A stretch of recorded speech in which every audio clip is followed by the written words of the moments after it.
16장 16절부터 18절까지 말씀입니다.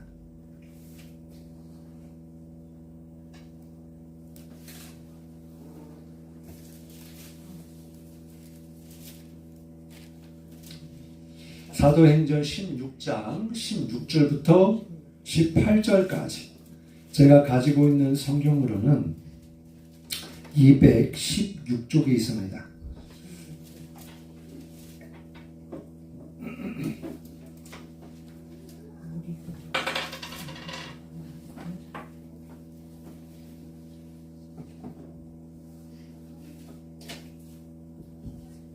다 찾으셨나요? 우리 같이 한 목소리로 함께 봉독하겠습니다. 시작. 우리가 기도하는 곳에 가다가 점치는 귀신 들린 여종 하나를 만나니 점으로 그 주인들에게 큰 이익을 주는 자라. 그가 바울과 우리를 따라와 소리질러 이르되 이 사람들은 지극히 높은 하나님의 종으로서 구원의 길을 너희에게 전하는 자라 하며 이같이 여러 날을 하는지라. 바울이 심히 괴로워하여 돌이켜 그 귀신에게 이르되 예수 그리스도의 이름으로 내가 내게 명하노니 그에게서 나오라 하니 귀신이 즉시 나오니라. 아멘. 오늘 함께 은혜를 나눌 말씀의 제목 한번 따라해 볼까요? 구원의 이름, 능력의 이름, 예수. 주님의 이름의 능력을 믿으시고 그 주님을 날마다 부르는 여러분 되시기를 주님의 이름으로 축원합니다. 우리는 지금 계속해서 사도행전 말씀을 나누고 있는데요.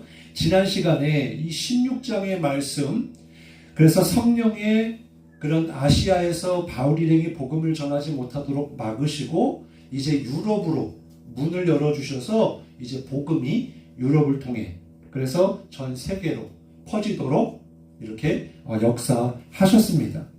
그래서 먼저는 이제 디모데를 만나서 그 디모데와 함께 바울과 실라 일행이 이제 유럽으로 이제 넘어가게 되는데 그 첫 번째 도착한 곳이 마게도냐 지방의 첫 번째 성인 빌립보 성에 이제 도착했다. 그래서 그 빌립보 성에 도착해서 이제 며칠을 지나고 있는데 거기에서 누구를 만납니까? 루디아를 만나죠. 강가에 있는 여자들 가운데 기도할 곳이 있을까 물어보니까 이제 그 중에 하나님이 이 루디아의 마음을 열어주셔서 바울의 이야기를 듣게 하시고 또 복음을 듣고 또 예수 그리스도를 믿음으로 그와 그의 가족이 모두 구원을 받고 세례를 받는 그런 말씀을 우리가 나누었습니다. 그러면서 왜 성령이 막으시고 이렇게 인도하셨는가? 하나님의 뜻이 있고 더 좋은 곳, 더 필요한 곳, 또 예비하신 은혜가 있기 때문에 이렇게 인도하시는 것이다 라고 말씀을 드린 것처럼 우리의 삶에도요, 우리가 주님을 믿고 주님의 말씀을 따라 살지만 때로는 하나님이 막으실 때가 있는데 그리고 또 다른 곳으로 우리를 인도하실 때가 있는데 아하, 하나님이 나를 더 좋은 곳으로 인도해 가시려고 하시는구나, 그렇게 믿으시고 늘 주님의 인도하심을 따라가는 여러분 되시기 바랍니다. 자, 그래서 첫 번째 일어났던 역사가 바로 이 루디아 사건인데 왜 루디아가 예수 믿고 구원받은 것이 우리에게 특별하고 또 중요한 그런 의미를 주는가? 그것은 이 루디아 한 사람이 구원을 받았지만 그것이 그냥 끝이 아니라 그 성도가 유럽의 첫 열매가 되었다는 사실이에요. 첫 번째 성도가 되었다는 그런 영광을 얻게 되었다는 겁니다. 그리고 그녀의 이 기록이, 그의 이름이 성경에까지 기록되는 그런 엄청난 영광을 받게 된 거죠. 그래서 그의 자손들뿐만 아니라 2000년이 지금 지난 우리에게도 루디아 그러면 예수 믿고 구원받은 사람이라고 우리가 이렇게 보고 듣고 함께 은혜를 나누는 그런 인물이 되었기 때문에 특별한 그런 사건이 된 거죠. 이것을 우리에게 적용해 본다면 우리 중에도 누군가는 처음 예수 믿는 우리 가정에 누군가가 있었으니까 내가 구원을 받았던지, 우리 친구나 동료나 또 이웃이 누군가가 먼저 예수를 믿었으니까 그 사람을 통해서 우리가 복음을 듣고 구원을 받은 거잖아요. 그런 축복의 사람이 된다는 거. 그래서 여러분을 통해서도 이 복음이 전해지고 믿지 않은 영혼들이 주님께로 돌아오는 일에 귀하게 쓰임받기를 주님의 이름으로 축원합니다. 그리고 또한 이 루디아 사건이 특별한 것은 그가 예수님을 믿고 구원을 받았을 뿐만 아니라 그가 믿음과 섬김으로 여러 날 동안 자기 집에 이 바울 일행을 모셔다가 극진히 대접하고 거기서 머물게 하면서 그곳이 기도처가 되었고요. 나중에는 빌립보 교회를 세우는데 이 루디아가 핵심적인 역할을 하는 그런 그리스도인이 되었다는 사실입니다. 그래서 여러분 한 사람 한 사람을 통해서 교회가 든든히 세워질 수 있도록 여러분이 주님의 큰 일꾼들이 되시기를 주님의 이름으로 축원합니다. 자, 오늘 본문은요, 이 루디아 사건 이후에 이제 두 번째 사건을 우리에게 말씀해주고 있는데요. 16절 말씀을 보니까 이렇게 말씀해요. 우리가 기도하는 곳에 가다가 점치는 귀신 들린 여종 하나를 만나니 점으로 그 주인들에게 큰 이익을 주는 자라. 이렇게 말씀합니다. 먼저 우리가 여기서 주목해 볼 것은 뭐냐면 이 바울 일행이 뭐하러 가다가 한 여인을 만난 거예요. 기도하러 가다가 이 여인을 만난 겁니다. 그래서 우리가 주목할 것은 하나님이 누구를 통해서 역사하시는가? 기도의 사람을 통해서 역사하신다는 것을 우리는 깨달을 수가 있는데 이 바울 일행이 오늘 본문에 뿐 아니라 루디아를 만났을 때에도 마찬가지였어요. 13절에 안식일에 우리가 기도할 곳이 있을까 하여 문밖 강가에 나가 거기 앉아서 모인 여자들에게 말하는데 그 가운데서 루디아라고 하는 사람을 만나서 그런 구원의 역사가 일어났다. 이렇게 말씀하고 있는 것처럼 하나님의 역사는 누굴 통해서 나타나느냐? 바로 기도의 사람, 기도하는 사람, 기도하러 가는 사람 뿐만 아니라 기도해야 되겠다라고 생각만 해도 하나님이 그를 통해서 역사하시는 줄 믿으시기 바랍니다. 그럼 우리가 어떤 사람이 되어야 되는 거예요? 기도의 사람이 되어야 되는 거예요. 그래야 하나님께 쓰임받을 수 있다는 겁니다. 그래서 오늘 본문에 보면 그러한 이야기가 나오는데 근데 참 희한하죠? 아직 기도하지 않고서도 지금 기도하러 가고 있을 때입니다. 기도하러 가고 있을 때 오늘 기적이 나타난 거예요. 단지 기도할 곳이 있을까 생각만 했다는 겁니다. 그럼에도 불구하고 주님이 역사하셨다는 거예요. 그래서 결론적으로 깨달을 수 있는 건 첫 번째로 하나님께 쓰임받는 사람들의 특징이 뭐냐? 기도의 사람들인데 이 기도의 사람들의 특징이 뭐냐? 어딜 가든지 제일 먼저 뭘 찾냐면 기도할 곳을 찾는 자라는 사실이에요. 우리가 다른 곳을 갈 때 여러 가지 목적을 가지고 가지 않습니까? 일하러 가든 사람을 만나러 가든 어떤 계획을 위해서 이제 무언가를 하고 또 떠나고 어딜 가잖아요. 그런데 하나님의 사람의 특징이 뭐냐? 늘 어딜 가든지 기도하고 또 기도할 곳을 찾는다라는 거예요. 수원에 있을 때 이제 부목사로 담임 목사님을 보좌해서 이제 예를 들어서 신방을 다니는데 그 신방 중에 이제 이사 신방을 갑니다. 이사 신방. 이사를 하면 그러면 제일 먼저 이제 신방을 가서 둘러보고 그러면서 권면하는 건 뭐냐면 하나님이 이렇게 장막을 옮겨주셨는데 이곳이 하나님이 거하시는 집이 되어야 됩니다. 그러면서 뭘 얘기하냐면 이 집안에 기도할 곳을 정하십시오. 그렇게 이야기를 해요. 그래서 이 골방이 됐든 어떤 방이 됐든 내가 집에서 살면서 늘 하나님과 교제하고자 하는 그런 믿음, 그런 마음을 가지고 그렇게 기도의 자리를 찾고 또한 기도 시간을 정해야 된다라는 것입니다.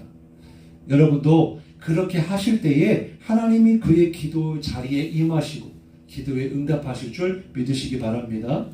여러분 기도하지 않고서는요 살 수가 없어요. 어제 우리 유치부 아이들과 저 공산 우리 나주의 공산 면인가 린가 읍인가 하여튼 거기에 이제 서울에서 그 복화술사 우리나라의 최고의 복화술사라고 하는 그 안재우 소장님이 오신다고 그래서 연락을 받고 이제 다녀왔어요. 그러면서 이 안재우 소장님이 인형을 가지고 이야기하는 중에 이제 그런 얘기를 하는데 여러분 기도가 뭔지 알아요? 하니까 유치부 아이들부터 초등학생 아이들이 뭐라고 대답했냐면 기도는 하나님과 교제입니다. 뭡니다 막 대답을 해요. 근데 안재우 소장님이 뭐라고 했냐면 기도는 호흡입니다 그래요. 여러분들 많이 들어보셨죠? 자, 기도는 영적 호흡이래요. 무슨 얘기냐면 기도하지 않으면 영혼은 어떻게 된다는 거예요? 죽는다는 거예요. 여러분 기도하지 않으면 여러분의 영혼이 살 수가 없다는 거예요. 그런데도 불구하고 기도하지 않고 있다면 여러분 영혼은 벌써 죽었든지 지금 죽어가고 있다는 증거예요. 영혼이 살아있지 않으면 그러면 영혼이 죽은 사람은요 그냥 살아있지만 살아있지 않은 사람이 되는 거예요. 소망이 없죠. 또 믿음이 없기 때문에 소망도 없습니다. 그래서 여러분 꼭 기도를 회복하시고 또 시간도 중요하지만 사실은 기도하고자 하는 마음이라도 먼저 가지셔서 여러분 날마다 하나님 앞에 기도하는 여러분 되시길 바랍니다. 그리고 왜 그렇게 해야 되느냐? 기도할 생각이나 기도의 자리로 나아갈 때부터 이미 주님은 응답해 주실 것을 예비해 놓고 계시기 때문에 그래요. 제가 여러 예화를 많이 듣는데 이제 집안 얘기를 듣는데 할머니 할아버지가 손녀들 보고 싶다고 오라고 그래요. 그러면 뭐 하고 싶은 거예요? 보고 싶은 거죠. 보고 싶어서만 아니라 우리 손녀들에게 뭐라도 해주고 싶어서 부르는 거예요. 그러니까 하나님이 우리에게 기도하라고 하는 건 뭐 해주시려고 하는 거예요? 응답해 주시려고 기도하라고 하는 거예요. 복 주시려고, 은혜 주시려고, 응답해 주시려고 기도하라고 하는 거예요. 그럼 우리 뭐만 하면 돼요? 기도만 하면 돼요. 그러면 우리가 하나님으로부터 모든 것을 받을 수가 있다는 겁니다. 그리고 하나님이 일하기 시작하신다라는 거예요. 그래서 여러분 꼭 기도의 사람들이 되시기를 주님의 이름으로 축원합니다. 그래서 오늘 바울이 보니까 기도하는 곳에 가다가 한 여인을 만났는데 이 여인은요 일반 여인이 아니에요. 눈으로 보기에는 어떨지 모르지만 이 속에 뭐가 들어있냐고 하니까 귀신이 들어가 있다는 거예요. 귀신이 들렸대요. 그런데 이 귀신이 어떤 귀신이냐고 하니까 점치는 귀신이라는 겁니다. 어떤 면에서는 세상에서 예를 들어 무당 같은 경우 이렇게 두 가지 무당이 있다고 그러잖아요. 하나는 신내림을 받는 강신모가 있고 학습되어지는 기회의 그런 어떤 그걸 학습해가지고 하는 학습무당이 있습니다. 그런데 어디가 더 용하다고 그래요? 신접한 무당, 신내림을 받은 무당이 용하다고 그래서 한번 소문나기 시작하면 많은 사람들이 점치러 갑니다. 왜? 귀신같이 잘 맞추니까. 그래서 그런 얘기 하잖아요. 잘 맞추면 귀신같이 잘한다고 그래요. 귀신같이 잘 맞는다고 그래요. 그러니까 말 그대로 이 신접한 이 무당을 통해서 귀신이 점을 봐주기 때문에 얼마나 잘 알겠어요. 그러니까 잘 때려 맞추는 거죠. 근데 여러분 오해하지 말 것은 과거는 어떨지 몰라도 미래 일은 절대로 맞출 수가 없습니다. 왜냐하면 역사는 미래는 하나님에게 있기 때문에 그래요. 그러니까 속아 넘어가면 안 돼. 왜 속아 넘어가면 안 되냐? 이 무당을 통해서 마귀가 그냥 그 속에 들어가서 역사하는 게 아니라 이걸 통한 무언가의 목적이 있기 때문에 그래요. 뭐냐면 첫 번째는요. 사람을 자기 종으로 삼기를 원합니다. 어떻게 삼아요? 점치는 걸로 삼는 거죠. 여러분 생각해 보세요. 우리가 지금 서로가 서로를 모르니까 어느 정도 뭐 꺼리낌이 없이 그냥 이렇게 함께 지내는데 누군가가 나의 치부를 알고 있어. 내가 죄 지은 걸 알고 있어. 만약에 내가 마약을 했든 뭐 사람을 때려서 죽이든 사람들을 모르잖아요. 모르는데 누군가가 내가 한 잘못을 알고 있다고 하면 여러분 어떠실 것 같아요? 그 사람 피해 다니기 바쁠 거고 그 사람하고 함께 있지 못할 거예요. 날마다 두려움에 내가 언제 새고랑 찰지 두려움에 사로잡혀 있을 거예요. 그런 것처럼 점치는 이 귀신 들린 이 무당이 여러분의 과거를 쪽집게처럼 하나씩 다 끄집어내가지고 안다고 그래보세요. 그럼 여러분이 거기에 사로잡히지 않겠습니까? 그러면서 뭐라고 해요? 내가 당신의 미래를 알려주겠습니다. 당신의 운명이 이렇습니다. 라고 하면 여러분 거기에 안 따를 자신이 있겠습니까? 그래서 이 귀신의 목적은 뭐냐? 점치는 걸 통해서 이 귀신의 종으로 삼고자 하는 거예요. 어쨌든 그런데 이게 더 지금 심각한 건 뭐냐면 예를 들어서 산이 좀 유명하다, 좀 산이 좀 높다 그러면요. 하여튼 여지없이 그 밑에 보면 점집들이 많아요. 대전에도 보문산 밑에 보면은요. 엄청나게 점집이 많아요. 그리고 지금 이제 집집마다 이제 거리에 보면은 상가라든지 집이라든지 이 점집들이 얼마나 많은지 몰라. 근데 그것도 그거지만 더 심각한 건 뭐냐면 지금은 이제 공공연하게 TV 프로그램에 나온다는 사실이에요. 물론 거기에다가 자막으로 개인의 의견입니다. 과학적 근거는 없습니다. 라고 하지만은 어쨌든 자꾸 노출을 시켜요. 그래서 아이들부터 어른까지 예능 프로그램이든지 유튜브라든지 그걸 통해서 그냥 무당이 그 점 보는 게 타로라든지 이런 것들로 인해서 그냥 쉽게 생각하게끔 그냥 아무것도 아닌 것처럼 그게 바로 지금 세상의 문화입니다. 문화. 그러니까 분별력이 없으면 그냥 재미로 보러 가지 했다가 그냥 귀신에게 사로잡히는 거죠. 어쨌든 이제 이 바울 일행이 기도하러 가다가 이 점치는 귀신 들린 한 여종을 만났다는 거예요. 근데 말씀을 보니까 그래서 어떤 일이 벌어졌냐면 이 여인을 통해서 그 주인들이 대박이 났다는 겁니다. 한마디로. 왜요? 내가 가지고 있는 이 여종이 점을 잘 보니까 얼마나 많은 사람들이 점 보러 왔겠어요? 잘 맞추는 거야. 그러면 맞추면 그냥 맞춰줍니까? 돈도 내고 하잖아요. 그래서 그 이익을 누가 보는 겁니까? 종이기 때문에 자기가 이익을 보는 게 아니라 그 주인이 이익을 보는 거예요. 그러니까 주인의 입장에서 어때요? 좋지요. 내 여종이 나한테 돈을 벌어다 주니 얼마나 좋겠습니까? 근데 우리가 여기서 한 가지 짚고 넘어갈 것, 어쨌든 이 점 본다는 거 너무 쉽게 생각하면 안 돼요. 그래서 제가 한번 질문해 볼게요. 그러면 세상 사람들을 모르니까 점을 보러 간다고 치더라도 우리 기독교인들은 점을 봐도 될까요? 아니면 절대로 점 보러 가지 말아야 될까요? 절대로 가는 거예요. 절대로 가면 안 돼요. 혹시 다른 의견 있어요? 그까이 거 난 예수님 믿는데 점 보러 가면 어때? 난 하나님 믿는데 혹시 그렇게 생각한 분 없어요? 그래요. 그나마 기독교인의 양심상 하나님이 계시기 때문에 난 점 보러 가지 않겠다. 그렇게 생각할 수 있지만 생각보다 교회 다니는 사람들 중에 점 보러 가는 사람 많습니다. 모르는 것 같아도요. 알아요. 어쨌든 왜 제가 이 질문을 하느냐? 여러분 문제는 이거예요.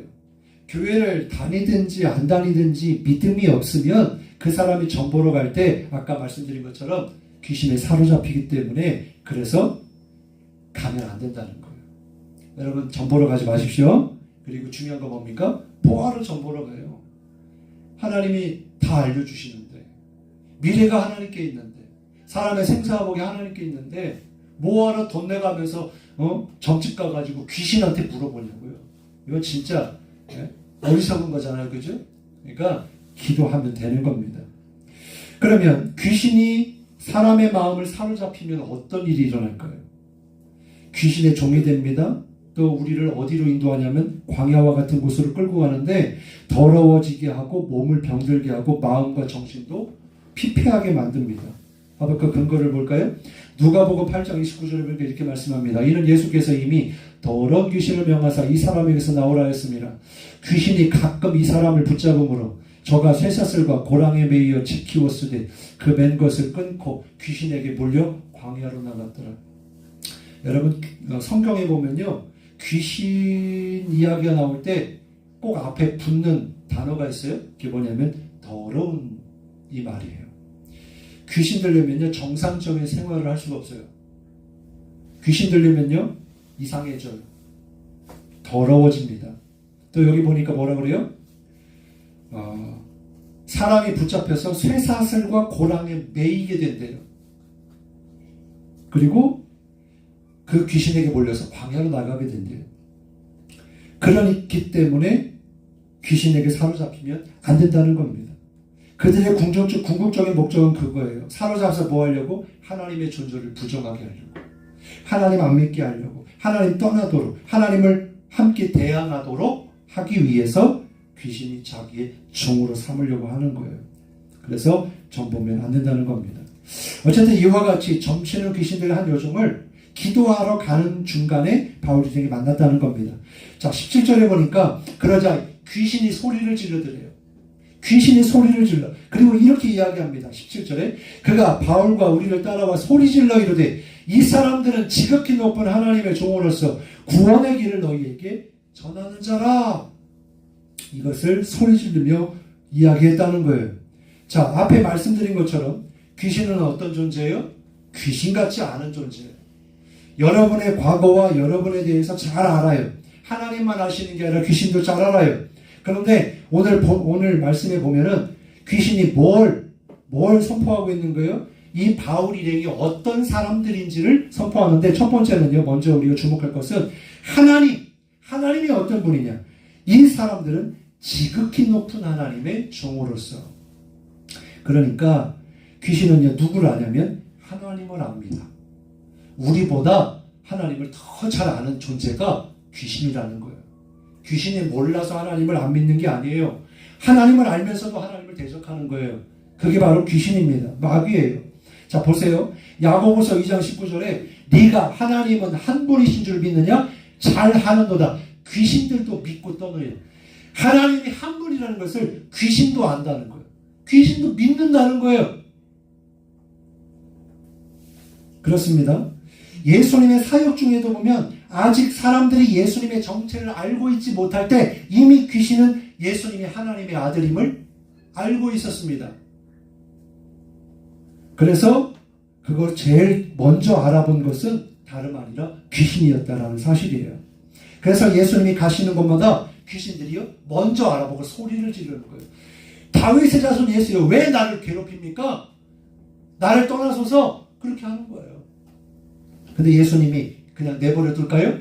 그렇지 않죠? 예수님이 이 땅에 오신 것은 우리를 구원하러 오셨는데 귀신에게 사로잡혀 있는 사람을 그냥 지나칠 수가 있겠습니까? 그래서 예수님이 가는 곳마다 귀신 들린 사람을 고쳐주시잖아요.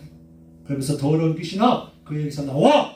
그러면 그 사람에게서 귀신이 나오게 되면서 사람이 온전해지고 다시 이제 주님을 따르는 구원받은 사람이 되는 것을 우리는 복음서를 통해서 우리는 보게 됩니다.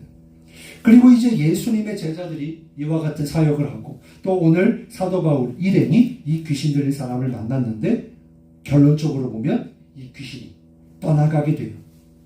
어떻게 떠나가게 돼요? 예수님의 이름으로 떠나가게 돼요. 자, 중요한 것은 귀신이 하나님만 알아보는 게 아니라 우리도 알아본다는 사실이에요. 내 안에 예수님이 계신지 안 계신지를 안다는 겁니다. 그래서 만약에 여러분이 혹시나 점을 보러 간다? 그러면 그 점치는 귀신이 여러분한테 벌벌벌 떨면서 저 예수쟁이잖아. 예수님 믿는 사람이야. 그러면서 당장 나가! 라고 하면 참 좋은 소리 듣는 거예요. 기쁜 소리 듣는 거예요. 그죠? 그런데 만약 귀신이 어서 와 내가 점 쳐줄게. 그렇게 하면 어떻다는 거예요? 여러분 안에 예수님이 안 계시다는 증거 같아요. 그러니까 괜히 점 보러 갔다 망신당하지 마시고 하나님 앞에 여러분 분명한 믿음을 가지시기 바랍니다.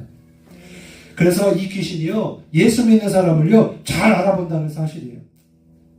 그래서 어떤 귀신이 우리를 속이고 유혹하고 시험하든 그 귀신이 보기에 정말 그들이 감당치 못할 하나님의 사람, 믿음의 사람들이 바로 저와 여러분이 되시기를 주님의 이름으로 축원합니다. 자, 그런데 좀 이상한 건요. 오늘 말씀해 보니까 바로 이 귀신을 내쫓지 않았어요.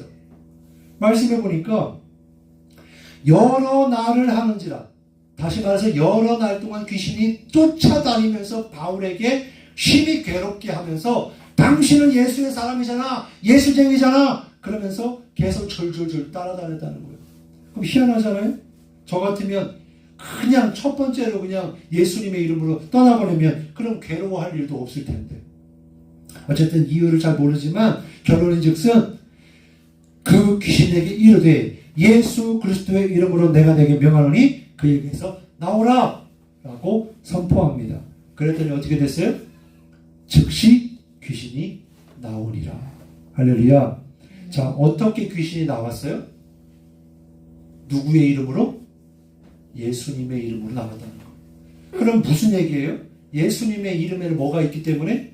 능력이 있기 때문에, 권세가 있기 때문에 귀신도 예수님의 이름으로 나갈 수밖에 없었다는 거예요. 그렇습니다. 여러분 예수님의 이름에 능력이 있음을 믿으시기 바랍니다. 네.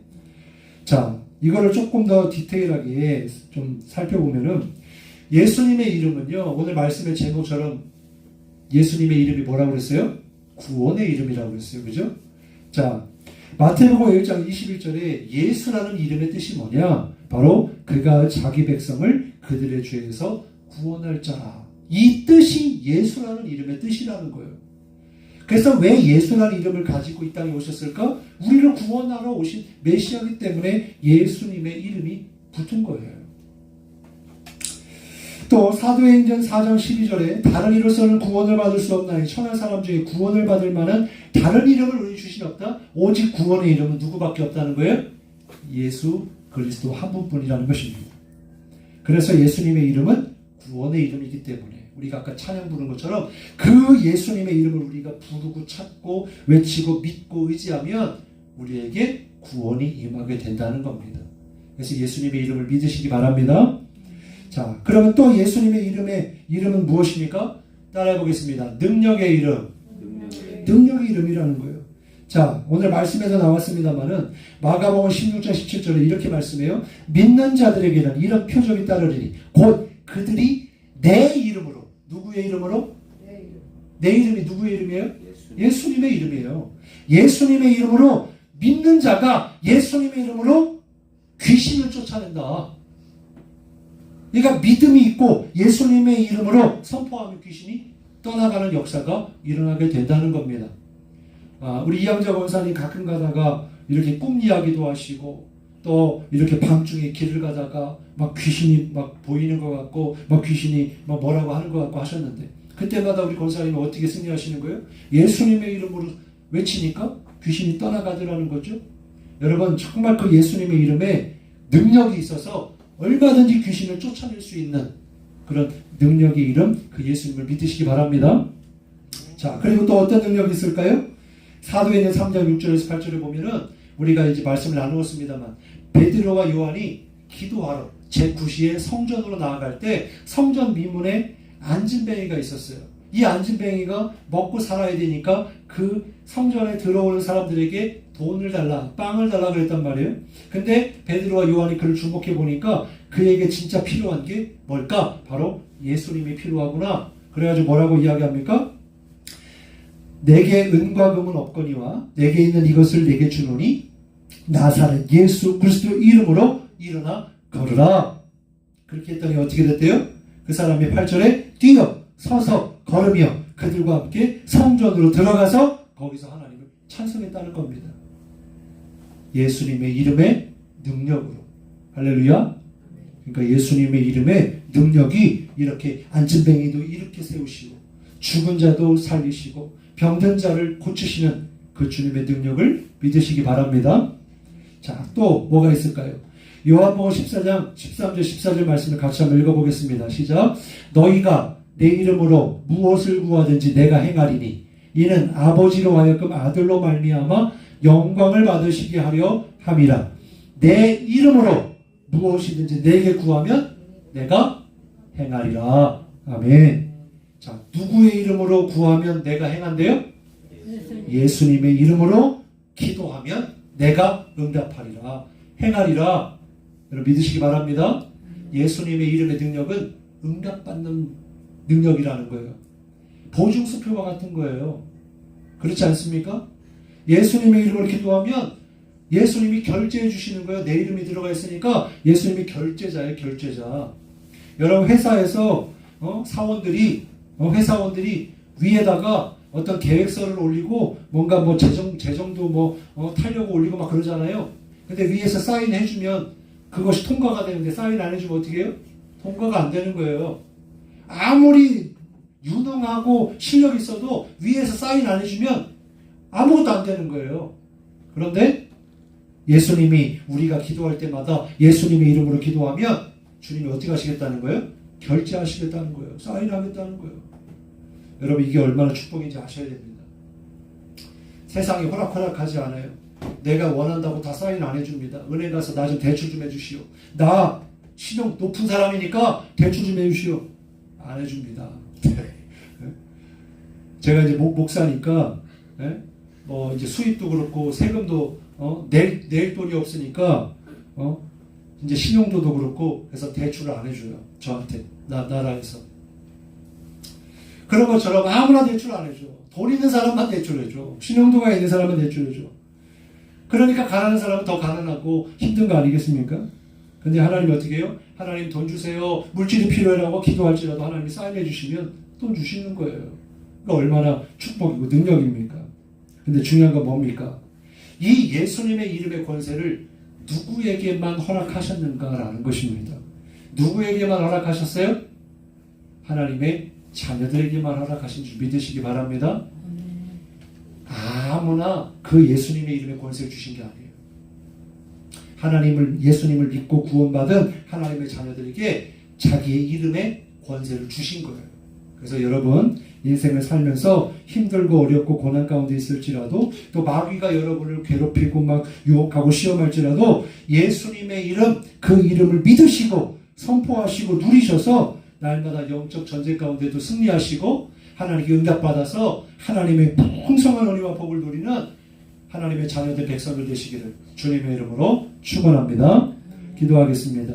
하나님 감사합니다. 오늘 말씀을 통해서 아무리 귀신이 우리보다 뛰어나고 우리의 과거의 일거수일투족을 다 안다 할지라도 하나님